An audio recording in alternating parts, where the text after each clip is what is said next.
This is going to be a sumo deadlift. So don't get this one confused with a sumo squat. Sumo means the stance that you're in.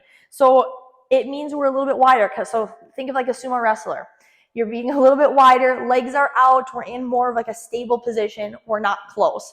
So I'll show you a couple different variations of how you can do this with different weights to give you some more options. You can use a kettlebell or you can use a dumbbell. In this video, I'm going to be using a dumbbell, but if you prefer to hold a kettlebell, that's perfect. So you're going to do a little bit of a wide stance. Your toes are going to be pointing out. You don't need them way out like this, but point them out a little bit. You're going to hold the weight so it's in a vertical stance. You're going to hinge from your hips. So when I say hinge, we're bending from the hips versus coming into a squat.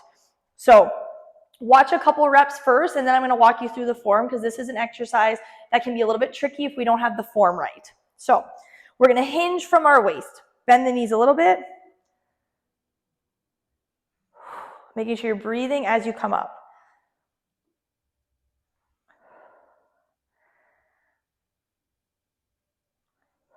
Okay, so when you're doing this, we're bending the knees a little bit, but we're doing all of our bending from your hips. You're keeping the weight close to your body as you go down, and you're using your glutes and your hamstrings. I do not want you to feel this in your lower back. If you do, write in the comment section on this exercise that you felt it in your back, and I can give you some tips. So we're going to bend the knees a little bit. We're going to hinge from the waist. We're going to engage our core.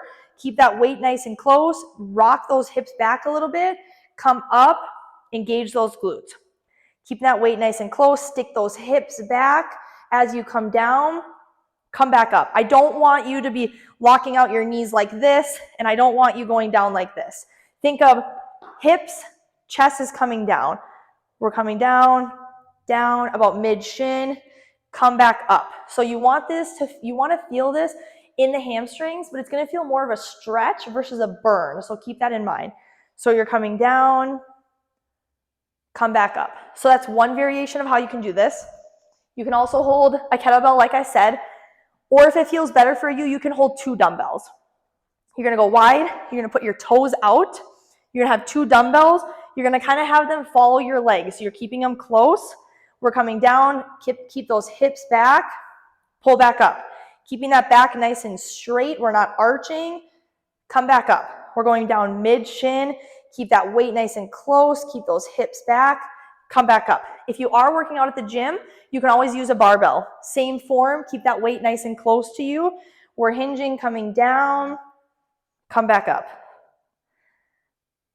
If you have any issues with form, if you're not feeling this in your hamstrings, if your back is taking over, write in the comments or your note section in your app on this exercise, and I'm happy to walk you through this so then you're feeling it in the proper area.